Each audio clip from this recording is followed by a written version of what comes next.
Allô! Bienvenue à Crime de Bin, votre podcast de true crime québécois et canadien. Préféré! Oh yeah! Oh yeah! Je suis en forme aujourd'hui. Ouais! J'ai bu 2 cafés aussi. Je suis quand même très en forme, très excitée d'être de retour Oui! après nos vacances. Yes! Malgré qu'on enregistre un petit peu En fait, en on avance. enregistre avant nos vacances pour pouvoir prendre des vacances en nous. Exactement. Quand vous écoutez l'épisode. Fait qu'on on est de retour de vacances pour vous. Ouais. On est en août maintenant, mais là on est en juillet. On Peut-être triche. que vous aussi, vous nous écoutez de vos vacances. Ah, peut-être. Bonnes vacances si vous êtes en vacances. Ouais. On espère que vous passez un bon moment.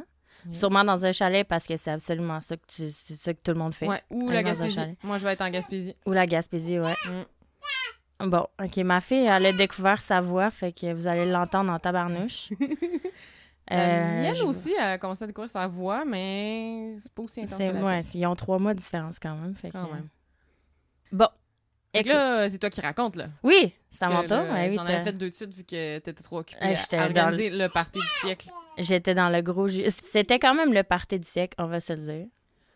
Hands down, le meilleur party que Ouais. j'ai organisé toute ma vie. Quand même. Intense. J'espère que mon party Épique. de 40 ans va être aussi épique. Appel à Andrew ici, Mm. mon copain. Là, j'ai un update. En fait, l'épisode d'aujourd'hui, il faut que je dise, il est dédié à mon ami Max. Parce que mon ami Max, c'est lui qui nous a fait le update sur les armes à feu que je vais vous donner en ce moment. Et c'est lui qui m'a fait la suggestion du sujet dont je vais parler aujourd'hui. OK, nice. Donc, Maxou, cet épisode-là, il est pour toi.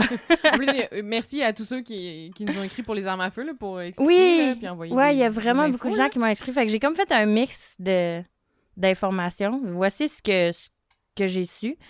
Par rapport à l'épisode du samouraï que tu m'as raconté, que Ouais. tout le monde rit de moi parce que j'étais pas au courant. Oui. C'est mérité. En plus, dans le post, j'ai écrit genre... Oui, qui se rappelle de ça, de cette histoire-là? Puis tout le monde a écrit clairement pas Mélanie. Thanks, guys. C'était parfait comme commentaire. Merci. Mais bref. Fait que c'est ça. Dans le fond, tu sais, je me demandais pourquoi le katana, tu sais, les gens avaient reçu des coups à la tête. Ouais. Puis je me demandais pourquoi ça les avait pas tranchés, Ouais. en fait. La raison pour laquelle le sabre, il a pas tant blessé les victimes, mon ami Max disait que c'est à moins de payer une fortune, genre plus que 1000$ pour ton katana, Ouais. puis il faut que tu ailles dans un site vraiment, vraiment spécialisé. Les katanas de vente, ils sont considérés comme décoratifs. Fait que c'est quasiment pas coupant. Un vrai katana, vu que la lame est longue, il faut que l'acier soit de qualité pour que ça résiste au choc puis que ce soit aiguisé à la main. Donc, si tu prends un katana cheap puis t'essayes de l'aiguiser, ça a l'air que la lame, elle s'effrite, genre. Tu sais, Ok. ça marche pas. Fait que tu peux pas. C'est plus décoratif que d'autres choses. Fait que lui, ça devait Ouais. être ça qu'il devait avoir. Ouais, j'imagine. D'où Genre, la raison qu'il y a quelqu'un tu sais, Ouais. qui a survécu et tout, tant mieux. Aussi, pour, tu sais, on se demandait la loi pour est-ce qu'on a le droit d'avoir un Ouais. gun au Canada. Par rapport au katana, c'est techniquement la même chose, on dit qu'un gros couteau de cuisine. OK. Parce que c'est pas tant plus... Ben, c'est plus gros, là, mais... Mais tu sais, ouais. Ce qui est interdit, c'est les lames qui se dimulent comme un butterfly knife ou un couteau avec un bousson pressoir pour sortir la lame. C'est ça qui est interdit. Ah ouais. Mais ok. le reste, c'est considéré comme décoratif ou un couteau De de cuisine. C'est ça. Donc, pour ce qui est des lois sur les armes à feu au Canada, encore là, c'est selon vous et mes amis. Donc, il y a 3 catégories. Le régulier, ça prend un permis. Tu sais, mettons une carabine, un shotgun, un gros gun qui tire un peu plus, qui tire pas tant de balles. Il y a aussi le permis spécial qui est un peu plus dur à avoir pour restreindre, genre des pistolets, des revolvers, des semi-automatiques, ces affaires-là. Puis tu as droit à un chargeur d'à peu près 8 balles, me semble. Fait que c'est ça. Le troisième... puis ça a l'air, le permis n'est pas si difficile à obtenir que ça. Un peu plus difficile, mais je pense que si on passait un test, on serait peut-être capable de l'obtenir. Puis finalement, il y a les armes illégales au Canada, genre les armes automatiques, les mitrailleuses, les grenades, tout ça, c'est illégal. Et la seule façon que tu peux l'avoir légalement, c'est par héritage. Fait que si, mettons, ton grand-père, il a fait la Deuxième Guerre mondiale, puis il y a un arme à feu qui vient de là, puis il te la lègue, après son décès, ça, tu as le droit de l'avoir. OK. Mais d'après moi, tu n'as pas le droit de l'utiliser, on Non, s'entend. pas ça. Ça doit être comme bien entreposé. Ouais, c'est ça. Ça doit être... Puis d'après moi, tu dois pas... tu dois même pas pouvoir, genre, shooter des canettes avec ça ou Tu sais, tu dois pas pouvoir Ouais, l'utiliser ouais, du tout. l'utiliser du tout. Ouais. Encore là, je sais pas, là, c'est les seules sources que j'ai. Fait que, voilà, c'est ce que Yes! j'ai appris Alors, sur les c'était- armes à feu et le katana. C'était la section On apprend avec Mélanie. Tout, tout, tout. On se fera un jingle pour ça. Donc voilà. Donc aujourd'hui, Hélène, je te parle pas d'enfants décédés OK. parce On va qu'on faire changement. on était un peu tannés de parler d'enfants décédés. Parce que si on est des mamans. Puis c'est difficile pour nous de raconter ces histoires-là. Aujourd'hui, je te raconte quelque chose d'un peu plus différent. OK. C'est le clan Dubois, les frères Dubois. OK. Tu connais-tu? Non, ça me dit rien. Non? OK. Moi, écoute, j'ai commencé, encore là, c'est une suggestion de mon ami Max. C'est du crime organisé, OK. mais à force que je faisais les recherches sur ces frères-là, j'ai appris un shitload de trucs par rapport à la mafia montréalaise, comment ça a commencé. OK. Genre, c'est vraiment intéressant, moi, je trouve. Vous me direz qu'est-ce que vous en pensez, là. Je trouve ça vraiment intéressant parce que ça se passe ici, tout ça. Ben, ici, on est à Montréal, on s'entend. Donc, c'est ça. Donc, je te raconte l'histoire du clan Dubois. OK. Donc, mes sources, la presse, Montréal Gazette, le Globe and Mail, majoritairement. C'est plein d'articles que j'ai lus. Donc, voilà. Donc, les frères Dubois, c'est en gros un groupe criminel organisé de 9 frères qui opérait principalement à Montréal dans les années 50 jusqu'à peu près au milieu des années 80. Donc, ça fait pas si longtemps. Les frères Dubois, ils se livraient à l'extorsion, à l'exploitation de danseuses et de prostituées, au trafic de drogue, au prêt d'argent et au meurtre. On disait que c'était la plus importante organisation criminelle au Québec à l'époque. Fait que ça niaise pas. OK. Donc, les frères Dubois, c'est qui? Je te fais un court résumé. Ouais. Présentation de la famille. Présentation de la famille Dubois. Donc, c'est qui les Dubois? La famille Dubois. On parle ici de 9 frères. C'est les fils de Napoléon et Polo, je sais pas. Polo. On va l'appeler Polo. Donc, Napoléon, Polo Dubois et Dalice Tribodeau. Il y avait aussi un 10e fils, Roger, mais lui, c'est le seul qui voulait rien savoir de l'organisation criminelle de ses frères. OK. Lui est devenu fonctionnaire, travaillé pour le gouvernement toute sa vie. Qui était 10 gars. 10 gars. Hein, y avait-tu des sœurs? Non, Hein? 10 gars. Ouais. That's it. Fait que les 9 frères impliqués, il y a Raymond, Jean-Guy, Normand, Claude, René, Roland, Jean-Paul et les jumeaux Maurice et Adrien. Donc, il y en a 9. Puis il y a Roger aussi, mais Roger, ça ne tentait pas. La famille Dubois, elle habitait à Saint-Henri, le petit quartier de Montréal, où leur père travaillait comme barman dans un bar de quartier. Les garçons étaient considérés comme quand même pauvres, mal habillés, agressifs, très forts, mais surtout comme une famille extrêmement soudée. OK. Il y avait souvent à sauter des repas, apparemment, parce qu'il n'y avait pas assez d'argent, ou ils se nourrissaient. Leur lunch, c'était des sandwichs à la mélasse. Oh boy. C'est ça que les gens qui ont témoigné par rapport à ces jeunes-là quand ils étaient petits, ils ont dit. Leur père, Polo, il est décédé d'une mort naturelle dans une maison de retraite en janvier 1976. Okay. Donc ça, c'est un petit focus sur la famille. Je vais te parler un peu de chacun des frères. OK. Ben, des plus importants surtout. On commence avec Adrien Dubois. Adrien, c'est le plus important de la gang. Okay. C'est le jumeau de Maurice. Oui. Puis ces deux-là, c'était les plus jeunes. Donc, Maurice, il est techniquement le plus jeune de genre quelques minutes. Fait qu'Adrien, c'est l'avant-dernier plus jeune. Mais c'est ça, Adrien, c'est le plus important. Vous allez revoir son nom revenir beaucoup dans l'histoire. Adrien, il n'était pas considéré comme violent, mais lui, tu vois, c'était plus le cerveau, l'intelligent de la famille. Il se concentrait surtout dans le trafic de drogue avec son frère Claude parce que c'était beaucoup moins violent. Quand même violent, on s'entend, mais beaucoup moins. On disait de lui qu'il était plus discret que bagarreur, puis c'est pourquoi il y avait un tout petit casier judiciaire comparativement à ses frères. Okay. Il en avait quand même un, mais plus petit. C'était pas celui qui se salissait les mains. C'était vraiment comme la tête un peu. Ouais, c'est carrément ça. Là. Genre, tu sais, lui, il disait à ses frères, mettons, lui, il cassait les jambes. Exactement. Fait que, voilà. Le surnom d'Adrien, c'était le portefeuille parce qu'il se spécialisait dans le prêt d'argent à grande échelle. Sur quoi je vais revenir un petit peu plus tard.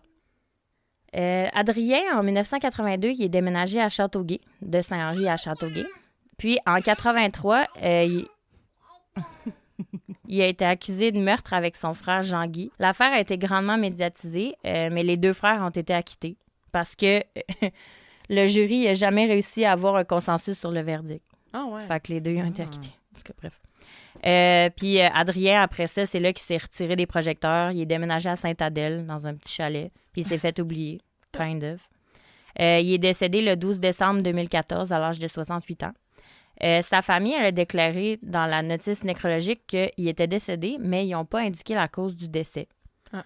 Par contre, ils ont demandé que les dons soient versés à la Société canadienne du cancer. Donc, on pense qu'il serait peut-être mort d'un cancer, mais on n'a pas plus de détails que ça. Selon les dires, il serait enterré au cimetière Notre-Dame-des-Neiges. OK. Pour ceux Dans qui NDG, sachent. à Montréal. Ben, je sais pas. Ouais, je sais Ben pas oui. si le cimetière s'appelle de même ou c'est dans NDG. Tu sais, ça pourrait être le... Ben, c'est les- Je l'ai pas googlé, Mais je c'est les m'excuse. deux. Il me semble, je l'ai déjà vu, ce cimetière-là. Il est comme dans la montagne. Ouais? là. Ouais. Bon, mais en tout cas, pour ceux qui savent, vous nous direz. Bon, donc ça, c'est Adrien, la tête du groupe. Ensuite vient Claude Dubois. Lui, c'était comme plus le chef de l'organisation, genre... Les gens, ils le suivaient.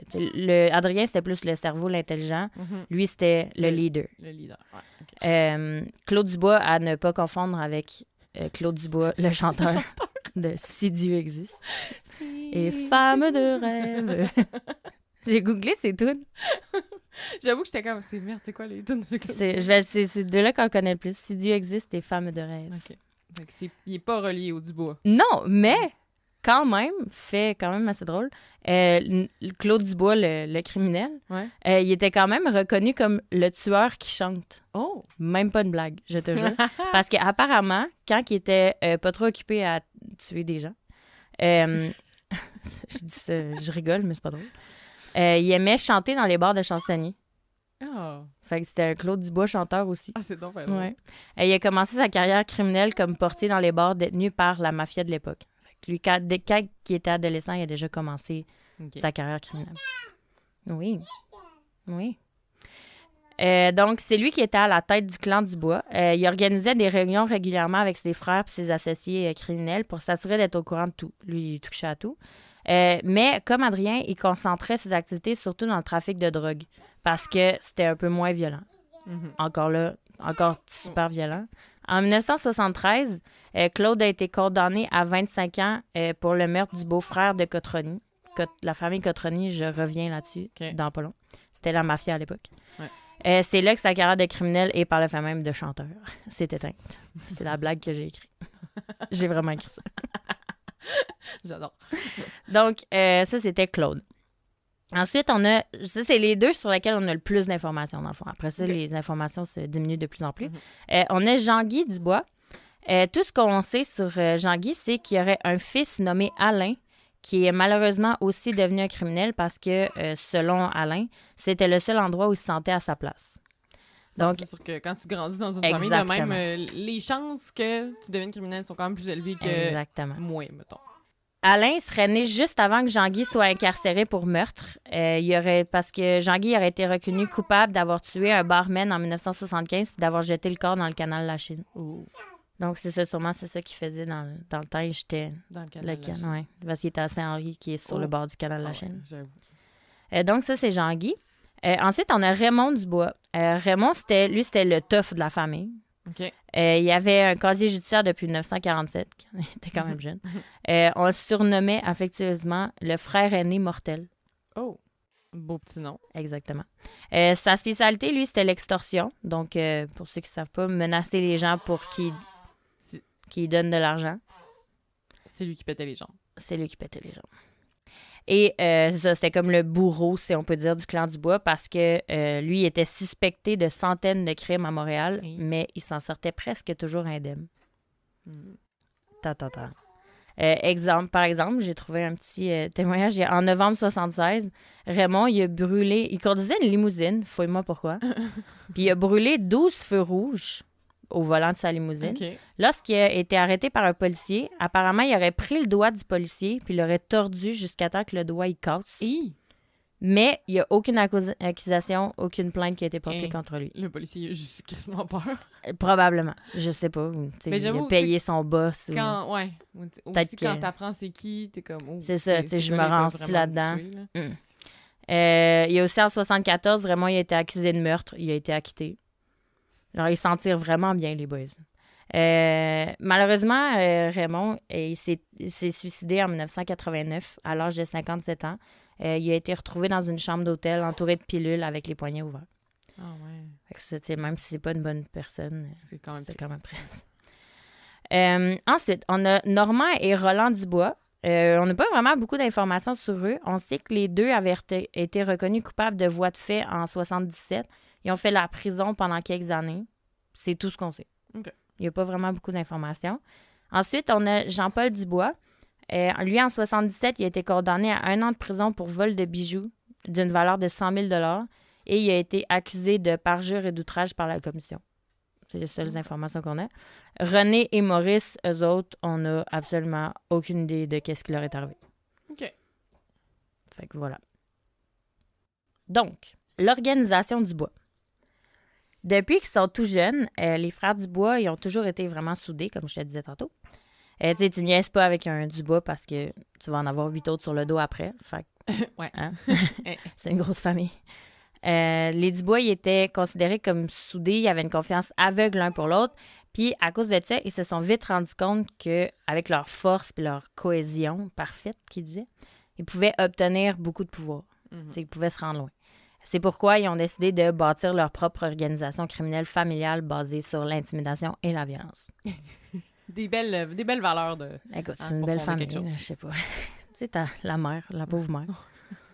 Tout a commencé dans les années 50 avec les petits délits de rue, comme par exemple des cambriolages, des vols à main armée, des petits trucs comme ça. Puis dans les années 60, les 4 frères aînés, donc Raymond, Jean-Guy, Normand et Claude, ils évoluent vers l'extorsion. C'est là qu'ils commencent à... ils réussissent à convaincre / terroriser les propriétaires de bars locaux de leur donner de l'argent en échange de protection. Ils appelaient ça la taxe de protection. Là, je te fais une petite parenthèse dans l'histoire pour t'expliquer comment fonctionne la taxe de protection des Dubois. Okay. D'abord, il faut savoir que la taxe de protection elle a commencé par s'appliquer aux propriétaires de bars. Puis ensuite, ils se sont rendus compte que c'était tellement efficace et qu'ils faisaient tellement d'argent avec ça que la taxe de protection s'est étendue aux trafiquants de drogue, aux prostituées, aux proxénètes, c'est-à-dire les pimps, les prêteurs sur gage, les danseuses et les voleurs du quartier. Donc, ils taxaient tout le monde. Bref. Comment ils faisaient? Les frères, en fait, ils commençaient par... Ils spottaient une entreprise ou un bar qu'ils voulaient contrôler sur leur territoire, bien sûr. Et comment est-ce qu'ils faisaient? Ils commençaient par fréquenter quotidiennement le bar ou le club. Ils venaient de plus en plus nombreux, puis ils foutaient la merde à chaque fois qu'ils y allaient. C'est-à-dire, ils se bagarraient, ils brisaient des meubles à l'intérieur, ils payaient pas leurs factures. Name it, là, ils faisaient. Fait qu'ils foutaient la merde. Des clients de rêve. Exactement. Puis, tu sais, une grosse gang de gars. C'est ça. Puis, la situation s'aggravait progressivement jusqu'à ce que le propriétaire se fâche. Puis, quand le propriétaire se fâchait, là, les frères ils imposaient leurs frais pour que la situation arrête. OK. Donc, la plupart du temps, ils disaient au début que la taxe était de 100 $ par semaine, dans les années 60 à peu près. Ce qui est quand même... Ça devait être quand même beaucoup, là. Ouais. Excusez, j'ai donné un petit hochet à ma fille. Je pense que ça le fera pas. Il y a un témoin, Charles Hull, qui possédait un bar sur la rue Notre-Dame-Ouest à Montréal à l'époque. Lui a affirmé à la police qu'il payait toujours une taxe aux frères Dubois. La taxe avait commencé à 100 $, en 1965. Et plusieurs années plus tard, c'était rendu à 50 000. Hey. L'histoire dit pas si c'était par mois, pas par semaine, ça se peut juste pas, 50 000 par semaine. 50 000 par semaine, tu fais pas ça, là. Non, c'est ça. Fait que, puis, tu sais, c'est vraiment plusieurs années plus tard, là, c'est après, dans les années 2000. Fait que, et là, ils se sont pas arrêtés là. Une fois que les frères Dubois contrôlaient le bar, après avoir imposé la taxe de bienvenue, Ouais, c'est quasiment ça. Ouais. Après avoir imposé la taxe de protection, Une fois que les frères Dubois contrôlaient le bar, là, ils intégraient leurs autres activités criminelles. Donc, ils contrôlaient l'embauche pour pouvoir engager les criminels. Ils faisaient du prêt sur gage, le trafic de drogue passait par là, ils rentraient les machines de jeux de hasard. Ils contrôlaient la place. Fait que c'est pour ça qu'ils pouvaient charger une taxe quand même assez élevée parce que le propriétaire de bar, il finissait par faire plus d'argent en bout de ligne. Grâce à ça. C'est ça. Parce que mon chum me demandait ce matin, il était comment il faisait pour payer 50 000 si c'est un petit bar de quartier, genre. Fait que j'imagine que c'était ça, il rentrait l'argent. Fait que, tu sais, il disait, c'est donnant, tu nous donnes l'argent, mais nous, on t'en fait faire plus. Fait que j'imagine que c'est pour ça qu'ils pouvaient les avoir dans leur poche. En tout cas, je sais pas. Ouais, c'est logique. C'est ma théorie à 2 cents, là. Les propriétaires qui refusaient de payer la taxe de protection, eux autres, les pauvres petits, ils subissaient de l'intimidation, de la torture ou de la mort, malheureusement. Par exemple, on a le cas, malheureusement, de Louis Fournier, qui était propriétaire du cabaret Jean-Loup à l'époque. Lui, il a refusé de payer les Dubois, puis il a été assassiné quelques jours plus tard, quelques semaines plus tard, le 20 juin 71. Encore là, aucune condamnation. Mais on sait très bien que c'est eux. C'est clairement eux. Mais ouais. Puis ça, j'avoue que si t'es proprio de bar, t'entends ça, quand ils viennent te voir, tu fais comme oui. Ouais, tu dis oui, c'est clair. T'as peur après, là? Non, c'est de la terreur qui régnait, là. Dans le cas des proxénètes, des prostituées puis des danseuses, la protection, c'était sous forme de permis de travail qui était fourni, un permis de travail entre guillemets, là, qui était fourni par Claude Dubois. C'est ça, c'était pas un permis de la ville de Montréal. Non, c'est ça. Il était forcé à l'acheter s'il voulait travailler dans la rue ou dans un club sur leur territoire à eux, dans le fond. Fait que c'était pas... On s'entend que c'était pas un vrai permis de travail. Donc ça, c'était la grosse parenthèse de comment fonctionne la taxe de protection des Dubois. De retour à l'histoire. J'essaie de... Parce que j'ai beaucoup de parenthèses. Fait que... Donc, à la fin des années 60, Claude, il travaillait aussi pour les Cotroni, que je t'en ai parlé tantôt. C'était la mafia. La mafia montréalaise de l'époque. Claude, il travaillait pour eux dans les bars, dans les clubs, comme portier. Il a commencé de même. Au début des années 70, les Dubois se sont rendus compte que les Cotroni commençaient à s'affaiblir. Leur organisation était comme plus aussi forte qu'avant. Donc, c'est là qu'ils ont commencé à leur voler du territoire. Les frères Dubois, ils contrôlaient maintenant les bars et les clubs dans les quartiers est et ouest de Montréal. Autre parenthèse. Donc, qui sont les Cotroni? Les Cotroni, la mafia montréalaise de l'époque. C'est là que j'ai appris vraiment beaucoup de choses. Ouais, c'est intéressant. Vraiment. C'est intéressant parce que ça fait pas si longtemps. Genre, c'est quand même les années 60 jusqu'à 80. Ouais. Puis c'est ici. C'est ça. En tout cas, ça me fait capoter. Les Cotroni, c'était une famille criminelle basée à Montréal qui était liée au crime organisé de New York. Le leader, il s'appelait Vincenzo Cotroni, un immigrant calabrais. C'est une région de l'Italie. Lui, il contrôlait la majeure partie du sud du Québec puis de l'Ontario. Donc, c'est vraiment une grosse... Ouais, c'était très, très gros. Puis il était en place aussi depuis 1940. Pardon. Les Cotroni se spécialisaient dans l'importation d'héroïne en provenance des États-Unis. Ils contrôlaient aussi les jeux de hasard qui leur rapportaient en moyenne 50 millions de dollars par année. Wow. On est dans les années 50, 60, 70, 80. Il y avait... 50 millions, c'est énorme. Vraiment. Juste avec les jeux de hasard. Puis à l'époque, y avait-tu des casinos d'État ou non? Et je sais pas. Underground, dans le fond? Ça me tombe. Je sais pas. Je pourrais pas dire. En tout cas, eux autres faisaient de l'argent que ça. Oui, j'ai trouvé un fait divers quand même vraiment intéressant. Moi qui s'y connais peu en politique, mais j'ai trouvé un fait vraiment intéressant. Les Cotroni, ils étaient accusés à ce moment-là, dans les années 70, par le FLQ, de truquer les élections en faveur du Parti libéral. Oh! Fait que pendant la crise d'octobre en 70, les Cotroni, qui étaient en faveur du Parti libéral, ils auraient contribué aux recherches de Pierre Laporte. C'était le journaliste député qui s'était fait kidnapper, qui a été malheureusement assassiné. Puis ce qui est intéressant dans l'histoire, c'est que Pierre Laporte il est enterré au cimetière Notre-Dame-des-Neiges, où ce que Adrien Dubois il est enterré. Oui, c'est vrai. Je trouve que c'est quand même cocasse comme anecdote. Au début des années 70, Vincenzo Cotroni, donc le leader de la mafia à l'époque, il aurait délaissé un peu le pouvoir pour se donner un rôle moins actif en tant que consultant dans l'organisation. C'est comme sa pré-retraite. Genre, exactement. Donc, il aurait donné sa place de leader notamment à son compatriote calabrais Paolo Violi. Il faut savoir que l'organisation contenait aussi de nombreux Siciliens, dont le bien connu Niccolo Rizzuto. Oh, oui, on a entendu parler de lui. On connaît lui. Donc, ce qui devait arriver arriva parce que tu avais une gang de Calabrais et de Siciliens dans la même gang. Donc, en 1973, il y a une guerre interne de lutte de pouvoir qui a éclaté entre les Calabrais et les Siciliens de l'organisation. Pendant cette guerre-là, ça a duré plusieurs années, de 70 au début des années 80. Violi, donc le chef par intérim, et ses frères, ils ont été assassinés par la famille Rizzuto. Puis c'est à ce moment-là que la famille sicilienne Rizzuto elle a pris le pouvoir. Ah. Donc la famille Rizzuto est à ce jour à la tête de la mafia montréalaise depuis à peu près début 80, fin 70, des années 70. Allô les Rizzuto. Allô, Ça fait ce matin. On vous aime bien. Andrew m'a demandé ce matin, il dit, ça te stresse pas de faire une histoire sur la mafia montréalaise? Oui, ma fille est d'accord. Mais je me disais, toutes les informations que j'ai trouvées, on les trouve sur Internet. C'est ça, on n'est pas... Fait que, tu sais, vous googlez la famille Rizzuto, vous pouvez trouver toutes les informations que je viens de vous dire là. Ouais. Donc, on s'incrimine pas. Parce que je suis genre stressée. Vincenzo Cotroni, donc le leader à la base des Cotroni, il est décédé d'un cancer en 84, donc un petit peu après. De retour à l'histoire. C'était la parenthèse des Cotroni. C'est qui les Cotroni et qui a amené jusqu'au Rizzuto. Donc, c'est comme ça que les Dubois ont commencé. Ils se sont d'abord impliqués au sein de l'organisation Cotroni, qui, on l'a maintenant, on le sait, était une très grosse organisation.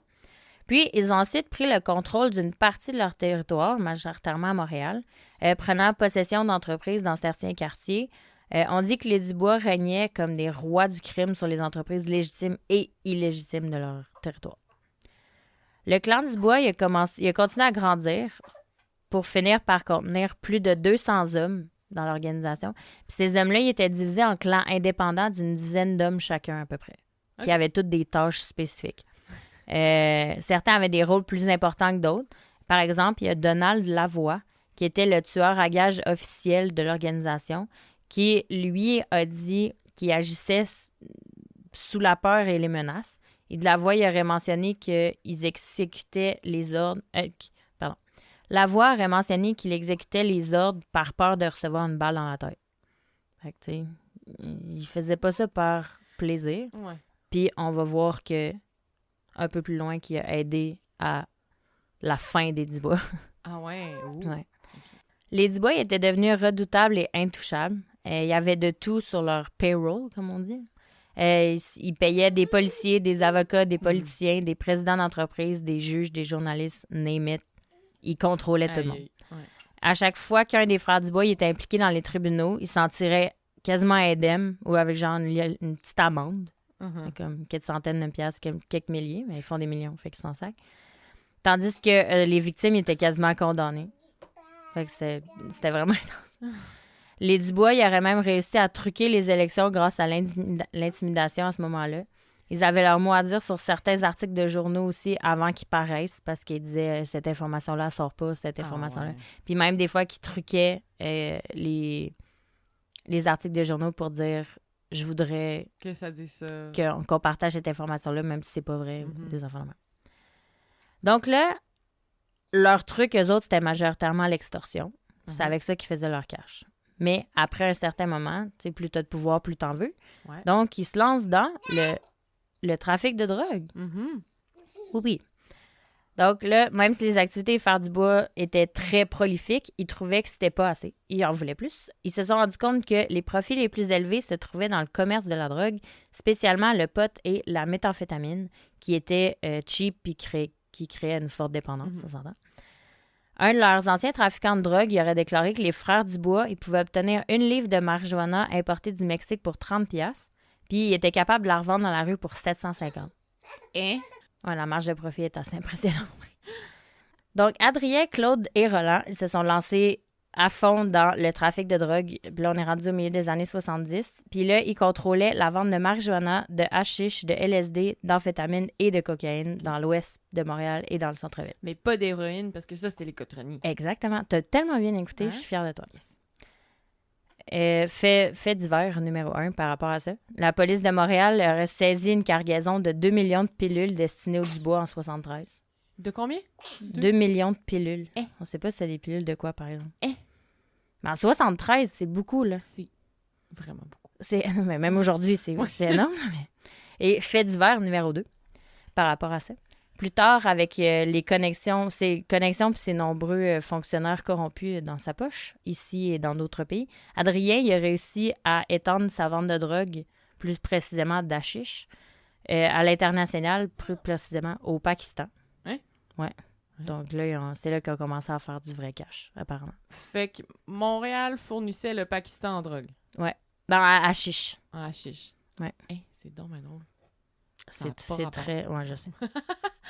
Donc, comment ça s'est terminé, tout ça, le clan Dubois? Ouais. Dans le fond, les Dubois, ils se sont éteints quand les résultats ont commencé. Ah, OK, ouais. Parce que, encore là, mon chum m'a demandé ce matin, quand je racontais toute l'histoire, parce que j'étais trop excitée, il dit « Ouais, mais comment ça, les résultats, ils n'ont pas mis fin aux Dubois? Parce que les Dubois, ils ont mis fin à eux-mêmes tout seuls. » Fait qu'ils n'ont pas eu... Je t'explique comment. Ils n'ont pas eu à... Ouais, ils se sont pas cassés le basic. Écoute, ils ont tout fait de la job. Fait qu'en gros, ce qui a mis c'est quand même fou parce que ce qui a mis fin au règne des Dubois, c'est le nombre très élevé de criminels qui se sont retournés contre eux et qu'ils ont dénoncé aux autorités. Selon les journaux et la police, jamais auparavant la loi du silence a été brisée par autant de criminels. En particulier ceux qui étaient si fidèles au sein de l'organisation Dubois. Mais là, ça veut dire qu'ils devaient comme pas... tout le monde les a backstabbés. En gros. Ouais, c'est ça, mais ça veut dire qu'ils devaient pas être très nice comme boss. Ouais, je sais pas. Mafia, écoute, probablement pas. Parmi les nombreux informateurs, on trouve notre Donald Lavoie, le tueur à gages que je te parlais tantôt. C'est lui, lui, c'était comme le bras droit des Dubois. Mais il savait pas, dans le fond, que lui agissait sous la peur puis les menaces. Sûrement qu'il s'en rendait pas compte à quel point Donald Lavoie, il avait peur d'eux. Ouais. Mais Donald Lavoie, il chiait dans ses culottes. Donc, c'est lui qui a joué le plus grand rôle dans la chute du pouvoir des Dubois parce qu'il était tellement proche des Dubois, il y avait extrêmement beaucoup d'informations. C'est ça, il devait tout savoir. Exactement. En 1975, la police elle a commencé à infiltrer l'organisation Dubois pour la détériorer de l'intérieur, ce qui a fonctionné. Il a réussi à obtenir des informations par des criminels. Il y a souvent des criminels dans l'organisation qui s'échappaient devant lui. Même si, tu sais, lui, les infiltrés n'étaient pas tant haut placés, mais l'organisation Dubois était tellement mal organisée que les informations circulaient here and there, puis que ça allait pas bien. Puis il y en a plein qui sont devenus des informateurs eux-mêmes, des gens qui travaillaient justement pour les Dubois, puis qui sont devenus informateurs, grâce aux gens qui étaient infiltrés par la police. OK. Ben, les policiers infiltrés. Ouais. Ça, c'est clair. Les agents doubles. Exactement. Donc là, en 77, c'est le début de la fin. 77, OK, en un an, il s'en est passé des affaires. Dans la même année, Roland et Normand, ils ont été accusés de voies de fait et Claude et Adrien, ils ont été accusés de parjure pour avoir fait un faux témoignage à la police. Ils sont allés en prison. Jean-Paul, il a reçu une peine d'1 an pour avoir possédé le produit d'un vol de bijoux de 100 000 $. Puis il a aussi été accusé de parjure et d'outrage à la commission. Donc, ça fait 5. Et Jean-Guy est reconnu coupable du meurtre au 2e degré d'un homme qui s'appelle aussi Jean-Guy. Hein? Jean-Guy Fournier. Fait que là, ouais, lui, c'est grave. Les autres, ils ont comme pogné sur des petits trucs. Là, mais exactement. Ils avaient comme, boum, là, ils sont en prison. Mais ils ont quand même réussi à les pogner. Ouais. Mais Adrien, il n'est pas resté longtemps en prison. 5 ans plus tard, le 12 novembre 82, donc ça s'est tout passé en 77. Okay. Donc en 82, Claude, il a été reconnu, Claude, c'est comme le chef de la gang. Ouais. Il a été reconnu coupable du meurtre du beau-frère de Cotroni, qui a été commis en 73, puis il a été condamné à 25 ans. C'est là que, après la chute de Claude, c'est là que le clan Dubois il s'est terminé. Oui, ils viennent de perdre leur chef. Exactement. Donc, en 1983, Adrien a été accusé d'avoir introduit clandestinement 450 kg de hashish au Canada. L'affaire a traîné devant les tribunaux pendant des années jusqu'à ce qu'elle soit finalement déclarée close sans condamnation en 92. Ouais. Adrien, il s'en tire toujours mieux. Hein? Raymond, comme je l'ai mentionné plus tôt, lui s'est enlevé la vie malheureusement 7 ans plus tard, en 89. Et René et Maurice, on ne sait toujours pas qu'est-ce qui leur est arrivé. Qu'est-ce qui leur est arrivé. Ils ont dû faire profil bas pour se faire oublier. Ouais. On ne sait pas. Adrien. C'est pas la fin pour Adrien. Adrien, c'est le smartass de la famille, on se rappelle. Lui, il a décidé de devenir un homme d'affaires prospère. Jusqu'à sa mort, il était président de compagnie immobilière puis il faisait des prêts hypothécaires. Et je mets entre gros guillemets les mots prêts hypothécaires à partir de sociétés à numéro qui appartenaient à lui ou à ses proches. Il prêtait de l'argent à des taux d'intérêt super élevés à des hauts placés, dans le fond. OK. Par exemple, en 2011, il y a un policier de la SQ qui s'est fait pogner. Peter de Castris, pardon. Lui, il aurait obtenu, encore là, entre guillemets, un prêt hypothécaire de Dubois de 500 000 $ pour acheter une super belle maison sur Lakeshore Road à Beaconsfield, dans West Island, pour ceux qui connaissent. De Castris s'est fait pogner puis il s'est fait arrêter en septembre 2013. Sa maison s'est vendue en août 2014 pour 1,3 million. C'est quand même une grosse baraque. Selon le journal La Presse, Adrien Dubois était toujours considéré par plusieurs gros noms du crime organisé comme un homme à qui on pouvait faire appel pour financer des projets puis dispenser de précieux conseils à cause de son expérience. Adrien... Il était genre consultant pour la mafia. Exactement. C'est carrément ça. Adrien est mort en 2014, ça fait pas très longtemps, à l'âge de 68 ans. Puis c'est là, officiellement, que le clan Dubois s'est éteint. Fait que voilà. L'histoire de... C'est comme le début de la mafia montréalaise. Ouais, c'était comme les premiers... Ben, non, il y avait les Cotroni. Ouais, c'était comme connecté. C'est-tu les premiers qui ont eu le concept de genre prendre une taxe? Je ne sais pas si c'est les premiers, parce qu'on s'entend que les Cotroni devaient faire ça aussi. Ouais, sûrement. Puis eux, ils contrôlaient le sud du Québec puis le sud de l'Ontario au complet. Tu sais, c'est beaucoup, là. Ouais. On parle pas juste de Montréal ici. Les Dubois étaient comme les frérots. Nous, on veut juste un petit bout de Montréal. Ouais. Je sais pas. Il faudrait remonter plus loin, là. Mais même moi, en faisant des recherches sur les Dubois au début, je pensais pas que j'allais tomber sur... C'est des histoires de Pierre Laporte, les Cotroni, les Rizzuto. Ouais. Je pensais pas que j'allais me rendre jusque-là. Tu sais, on était un peu jeunes, mais tu sais, on a entendu parler à quel point c'était corrompu Montréal avant, là. Tu sais, c'est quoi le maire, le Tremblay, je pense? Comment il s'appelle? Ouais. C'est lui? Ouais, c'est ça. Que, tu sais, lui, il devait être à fond, connecté avec eux, Ah puis oui, c'est ça. Rizzuto, puis tu sais, c'était ça. Tout était corrompu. Je savais pas aussi, mais les Rizzuto, c'est les Saputo puis les Rizzuto, c'est la même gang. Ah ouais, c'est Savais-tu? vrai. Le stade Saputo puis le fromage, ouais. On m'a dit ça. Je le savais pas. Ils contrôlent vraiment tout. Ouais. Puis, tu sais, les Rizzuto, ils habitent Westmount, puis tu peux trouver facilement leur adresse. Genre, tout le monde sait, on sait ils sont où, on sait ils habitent où. Ah ouais. Je pense que c'était Infoman, à un moment donné, il avait fait genre une visite touristique des maisons. C'est vrai? Mais genre, il passait devant les maisons. Oh Puis genre, my God. tous les mafiosi, ils habitent tous genre sur la même rue, c'est drôle. Ah oui? Puis évidemment, il y a des politiciens à travers ça aussi qui habitent à la même place. Oh, quelle coïncidence. Quelle coïncidence. Lol. Mais ouais, ça me fait penser un peu à... T'as-tu écouté C'est comme ça que je t'aime? Ah, ça me dit quelque chose. C'est la série... c'est avec elle qui jouait dans... Ouais, l'actrice qui jouait dans District 31. Pas District 31, excuse-moi. Voyons, la version québécoise de Orange is the New Black. Dans la prison. Ah, Unité 9. Unité 9. Je sais plus. C'est avec elle? J'ai pas Je pense que je sais c'est quoi. Mais c'est drôle parce que c'est comme... ils deviennent genre la mafia de Sainte-Foy à Québec. Ah, ok, non, c'est pas ça. C'est vraiment drôle. Oh mon Dieu, j'aimerais l'écouter. Oui, t'aimerais ça. Alors, voilà, c'était ça. L'histoire de la mafia. Ah, ben c'est cool. Je sais pas si c'est là que ça a commencé. Je sais pas si c'est le début. Faudrait que je pourrais peut-être faire un épisode au pire sur les Cotroni seulement ou... Je sais pas si je m'avancerais sur les Rizzuto, mais... Ouais, c'était trop d'actualité. C'est trop d'actualité. Je vais me retenir. Mais je trouve ça vraiment intéressant parce que ça s'est passé ici, puis il y a tellement... Tu sais, le gars est à Châteauguay, tu sais, c'est à Sainte-Adèle, je veux dire. De la crise d'octobre, c'était... Pierre Laporte, il habitait à Saint-Lambert, sur la rue Robitaille. C'était vraiment proche de chez nous. Puis on est allé hier sur cette rue-là. Ah ouais. Je trouve ça vraiment troublant. Puis ils l'ont assassiné ou ils l'ont kidnappé pas loin de chez nous aussi, à l'aéroport Saint-Hubert. Ouais, c'est ça, c'était proche de l'aéroport, ouais. Ouais, c'était dans ce coin-là. J'habite là. Ça me fait capoter. Ouais. Puis c'était pas... Ça fait genre 40-50 ans de ça. Ben, les années 70. Ça fait 50 ans. Ouais. En tout cas, ça me fait capoter. Oui, je suis peut-être seule dans mon capotage, mais en tout cas, j'ai adoré faire la recherche sur cette histoire-là. Juste ça, même. Oui, c'est fou intéressant. C'est comme un pan de l'histoire vraiment important, mais qui est pas officiel. Fait que, tu sais, exact. On va étudier la politique, c'était qui était maire, c'est qui était premier ministre, nanana. Mais eux, ils ont tous suivi ça, puis ils influencent tellement la politique. Ben oui. C'est comme, c'est bon de savoir. Extrêmement. Il influence beaucoup. En tout cas, ça me fait... Je le dis encore, ça me fait nos petits votes, là. Nos petits votes. Tabarnouche. Fait que voilà. Vous nous direz qu'est-ce que vous en avez pensé. C'est un peu différent, mais des fois, ça fait du bien. Oui. Mais en même temps, c'est pas des tueurs en série, mais ils en ont tué du monde, là. On s'entend? T'as une idée de combien de non. monde ils ont tué, non?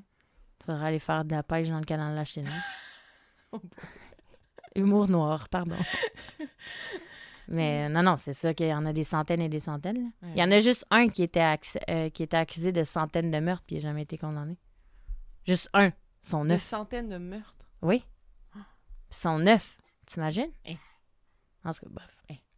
Fait que voilà. Est-ce que tu sais qu'est-ce que tu vas me raconter dans 2 semaines? Oui, moi aussi, c'est différent. Je pense que les deux, on avait besoin d'un petit break. C'est vrai? On avait besoin d'un petit break. Meurtre d'enfant, là. Ouais. C'est épique. C'est ça. OK, tu nous laisses là-dessus? Ouais. OK. Mon Dieu. C'est vrai, j'ai une histoire que j'adore. OK. Bon, ben, j'ai hâte de savoir. OK, ben, tout le monde, merci de nous suivre et de nous écrire encore une fois. Continuez à nous écrire sur Instagram, Facebook. On a notre Gmail aussi. Oui. Et nos Patreon aussi. Oui, Patreon. Merci à nos donneurs Patreon. Merci vraiment beaucoup. Vous êtes trop hot. On va vous sortir du code exclusif un moment donné. Éventuellement. On sait juste comme pas exactement quoi sortir. Ben, j'ai des idées, mais c'est juste... J'ai des idées aussi, mais... C'est juste faire les épisodes, ça... Mais en même temps, on aimerait ça aussi vous faire plaisir. Si vous avez des suggestions ou si vous nous dites « Hey, j'ai entendu telle affaire dans un podcast qui faisait genre telle exclusivité » ou je sais pas. Si vous avez des idées à nous donner. Mettons qu'on a pas assez d'infos pour faire un épisode de 30 minutes, tu sais. Ah ouais. On pourrait faire des mini ben oui. Pas pire. Hey, on brainstorm live. Brainstorm live, gang. OK. Écoute, on est de même. On est honnête et transparente, voilà. Donc, merci encore de nous avoir écoutés, puis on se voit dans 2 semaines. Oui. Merci. À la semaine prochaine. J'attendais que tu le dises. Bye. Bye.